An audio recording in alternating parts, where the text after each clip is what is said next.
what's been on my mind. Sick and tired of the 9 to 5 in the city life. Hey darling, we could get out of town, see the beautiful world around, wanna see it now. Pack our bags and get in that car, leave a little note and we'll drive real far. Let's get out, we can leave this city. Let's drive to the open air. Hello everyone, welcome back to my channel and welcome to today's video. Today I thought I would show you around my garden, what food I'm growing in my garden at the moment, at the kind of start of the year, and especially when coronavirus became a pandemic, I decided I wanted to become a lot more self-sufficient. I'm currently studying for a diploma in sustainable living and environmental science, and a lot of that is actually teaching me how important it is to really try and reduce your impact on the planet, and part of that is growing some of your own food. So even if you could just decide on one thing to grow in your garden or on your windowsill instead of going to the supermarket to buy it, that can make a huge impact on the planet, a positive one. You can become a little bit more sustainable, which is what we're all trying to achieve. As well as showing you bits and bobs in my garden that I'm growing to eat, I'll also just show you how much my garden has changed. If you followed along since I've moved in the house, when we moved in, the garden was actually in a really bad state. There's still a lot to do in the garden, which I will talk you through in a minute. I've actually divvied off big sections of the garden just to provide homes and havens for the bees and butterflies, our pollinators. We wouldn't be here without them. And yeah, it's just going to be a garden update. I'm also going to talk you through how to kind of grow things. I know it's quite daunting. When I first ever moved out, I was really confused about what to do with the garden. I've learned a lot, especially in the last year, actually how easy it can be, and I have made it quite easy. So I will show you what kind of plants I have in my garden and what purpose they serve, and also how you can achieve the same thing. If you are excited for today's video, I would love it if you could give this video a thumbs up, because it really does help my channel out. And also, if you're new to the channel, my name is Sophie. I make 3 videos on the channel every single week, all about living your best life on a budget. So if you like this video and you're into food, then I would subscribe, because there is a lot of this on this channel. I hope you're well and safe. Let's get on with the garden update / garden tour. Okay, my garden leads off the back of my living room. The start of my garden is actually a courtyard, and then you go through a little door to my garden. So it's a little bit different, but it's very country-esque and I love it. So the courtyard section is where I'm growing tomatoes in my mini greenhouse. I also keep all of my herbs here. I've got a bird table, I've got my little cherry tree, and lots of climbing plants, which I'll talk you through. So starting off in the first corner, I have a climbing plant called a honeysuckle. So this is a pollinating plant. It's also very, very low maintenance. It's very hardy, and it's a very gorgeous plant when it blooms. I've got it coming out of this pot, this owl pot in the corner, which I'll try and link all of my pots down below for you. But this honeysuckle plant I bought from Aldi, and I only bought it 4 weeks ago, and it's already quadrupled in size. I bought it with some garden wire, which we've hung from the bottom to the top of the wall in the courtyard, and the climbing plant is already twizzling all around this garden wire. So it's really, really cool how it just naturally twizzles itself around and climbs up things. But when it blooms, it will be very pollinating. It'll be very good for the bees and the butterflies. It's just so simple to grow. It's very low maintenance. As long as it has enough water in its soil, you can pretty much leave it. It gets sun for about 4 to 6 hours a day. So it does really well in this corner, and it will look gorgeous when it's climbed up the whole wall and it's started to bloom. But I will be doing a garden update in the summer, and I'll be showing you all of these plants when they're fully in bloom as well. I also have a little pot of chives if you do want to grow a herb, or if you have children and you want a really easy herb to grow. Chives are it. Oh my gosh, chives are so easy to grow, and also they're just great at seasoning your scrambled eggs on toast. So I always have chives growing. Forget to be kind. Live, it's your life. Go on. Also in the corner I have my cherry blossom tree. This is actually my dad's tree, so it's growing with his ashes and it's a very special tree to me. It's going to bloom next year and it's just doing so well in this corner. It gets lots of sun and it's really happy in this corner. I've got a little hedgehog there and the pot it's in is gorgeous. It's a bee pot. I will try and link it down below. I've got lots of questions about the pot. But yeah, it's just, I just love this tree and it's really nice to sit there when I'm missing him and just have a little chat with him. If you do grow some plants on your windowsill, moving them out to the greenhouse is a great transition point before you plant them in the soil. At the moment I have some tomato plants growing. Super easy. I bought them as seeds from Aldi and they're already doing super duper well. I've put them in the mini greenhouse and when it's above 10 degrees in the evenings I will put them in the soil in the garden. Here's my herb garden. At the moment I'm just growing thyme, mint and rosemary. In the UK they are probably the easiest herbs to grow. They're very, very simple. They like the weather in the UK. Very hardy herbs. So if you want to start with herbs, I would start with mint especially because it's just so easy to grow. I really wanna know, In this corner I have my little bird table which I bought from a garden centre when I moved in. Behind it I've got some ivy. Ivy came with the house, it was already here, but again if you want a very, very simple, easy to grow climbing plant which will cover gaps maybe in your garden fence, I would go for ivy. It's very affordable and very easy and hardy. You don't do anything for it. I have my mini incinerator which I'm waiting to use. Obviously I can't use it right now because it's not very safe. So I bought that from Aldi and it was very affordable.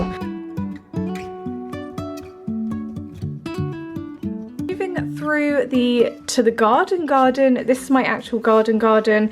This is where it's all going on. So starting in the left-hand corner, I've got a whole patch of soil here which is going to be a full-on bee and butterfly haven.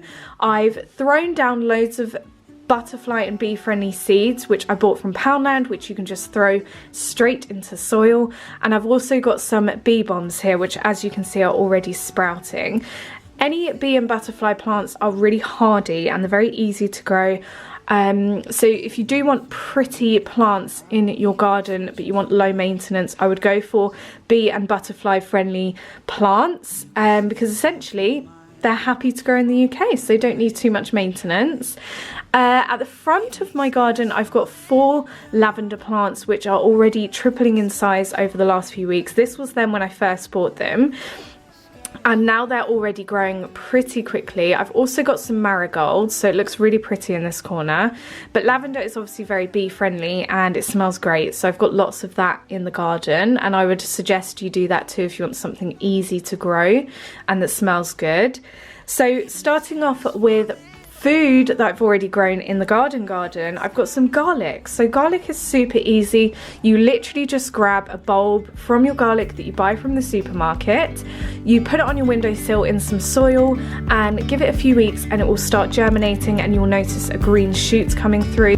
Yesterday there was sun and there was rain, beauty in the mundane. This is it when I first planted it outside. It's thriving, it's doing really well. When it's all fully grown, I'm going to start freezing them just so I can rely on myself for garlic. But yeah, that's a super easy place to start if you want to start growing your own food and being a bit more self-sufficient. Behind the garlic I have some jasmine. Jasmine again is a bee friendly plant and very easy to grow, and it's also a climbing plant, so it's going to climb all over the fence I have between me and my neighbour. Next to the jasmine I have passion flower. So it's a passion flower fruit climbing plant. It's not really going to fruit because the UK is not hard enough, but it will bloom and it will climb, and it does have a gorgeous scent. So I bought that actually from Aldi. A lot of the plants I have bought from Aldi. Next to it I have my sweet peas. So this is my pea plant and I actually got this for my birthday from my mum and she bought it from Waitrose. It's a climbing plant again. It's doing fabulously and it's a very fast climbing plant, so sweet peas are great. Reaching for the ground. And just next to it, very exciting, I have my cucumber. So this was my baby cucumber a few weeks ago. The end of March I sowed this seed. By 3 weeks later it was already this size, so it was a big plant on my windowsill. I just used some of the seeds that I bought from Aldi. This was a few weeks ago I filmed this. 99p, and it gave you loads of seeds for different vegetables. And already look how big my cucumbers are getting. This is one of my cucumbers in the ground. Look how big it is. Honestly, it's huge. It's going to produce loads of cucumbers, which I will freeze, and that'll be no more buying plastic wrapped cucumber anymore. So yeah, I'm really happy about that. Okay, now the most exciting part in the garden is this section of my garden. So the back section I have cornered off for just a bee and butterfly haven. So I've got loads here. I've got these bee bombs which I found in Aldi, so they're $3.99. You get 15 bee bombs. You literally just throw them on the ground. This was pre-recorded, by the way. I wish my nails were still like this, but this was these you just throw on the ground and water them in, and they actually start blooming really bee friendly and butterfly friendly plants.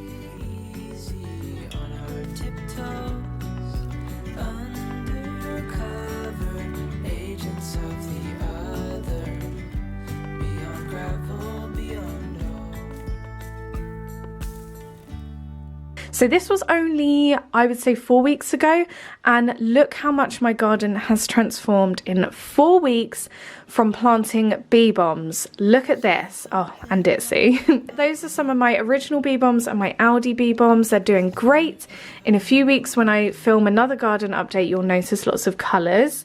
There's some of my nasturtiums. So Lawrence's mum gave me some nasturtium seeds for Christmas, and I planted them in spring, and they're huge. Nasturtiums, you can actually eat the leaves. So eat the leaves as part of a salad, so that's more self-sufficient food. So nasturtiums, bee bombs, and then the last thing I've planted here are my buddleias. So these were my buddleia trees a few weeks ago. They're tiny. They've already nearly climbed up half the fence. So a buddleia tree is otherwise known as a butterfly tree, and they bloom these gorgeous cone-shaped flowers, gorgeous colours, but the bees and butterflies actually live for them. Like, they are ridiculously friendly, so hardy, they survive any weather, you don't need to do anything for them, but they're so helpful for bees and butterflies. So if you do want something so easy, and you can put these in a pot if you want, get a buddleia. If you're going to do anything, get buddleia trees. They're about £8 from Homebase, and they're great. In a few weeks this is all going to be colour, and when it does I will be doing lots of Instagram updates. And in the back here I have my dad's Patrick gnome with a potato plant growing, which I grew by accident because Lawrence threw a potato at the back of the garden, and I thought, do you know what, because my dad was Irish, I'm going to keep that there. I'm now looking at my radishes. So radishes are great for your salads. They're just such a great snack as well. The leaves are actually being eaten. I don't know what is eating it so ravishly, but I think it's a bird or snails or something. I've put some natural anti-pest down. Never ever use the chemical stuff. You will kill bees if you use the chemical stuff. But my natural anti-pest is eggshells that are broken up because snails don't like climbing over them, and also a spray with some fairy up liquid, just water and fairy up liquid.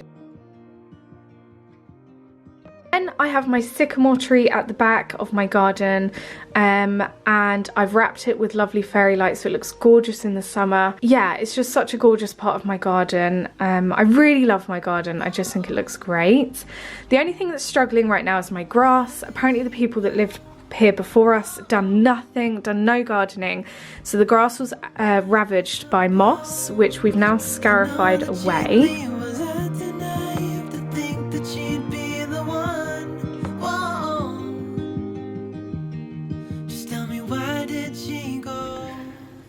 And then I also have plant pots dotted around the garden that just have some nice bee friendly bee bombs in and some nasturtiums. So it's all relatively really easy to maintain, keep, but honestly in a few weeks time my garden is going to be the most colourful place in the history of the world.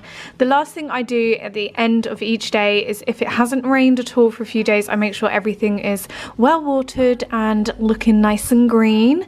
I now have a hose that I bought from Aldi, which was only £9.99, so that's made my life a little bit easier, but here I'm just hand watering. Anyway, I really hope you enjoyed today's video. I hope it gave you some inspiration. Let me know any gardening tips you have yourself, or any like things you want to share with other people, because I would love to know. And yeah, I can't wait to do my second garden update when everything's blooming, and I hope you're all well and safe and doing okay and enjoying the sun we're getting at the moment. I love you very much, and I'll see you again very, very soon. Mwah. Bye!